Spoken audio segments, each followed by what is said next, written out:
ہمارے چینل کو سبسکرائب کریں اور بیل آئیکن کے بٹن کو دبائیں۔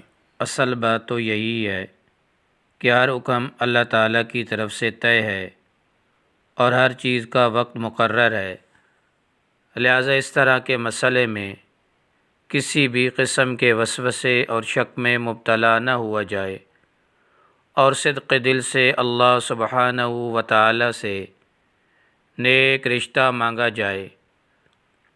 نیز ہر نماز کے بعد 7 مرتبہ اور چلتے پھرتے درجہ ذیل دعا کا اہتمام کر لیا جائے۔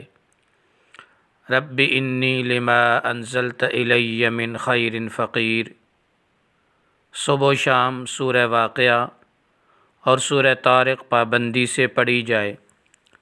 عشاء کی نماز کے بعد سونے سے پہلے باوضو قبلہ رخ ہو کر اول آخر 11 مرتبہ درود شریف اور درمیان میں 101 مرتبہ درج ذیل آیت پڑھ کر دعا کیجیے۔ انشاءاللہ بہت جلد مقصد حاصل ہوگا۔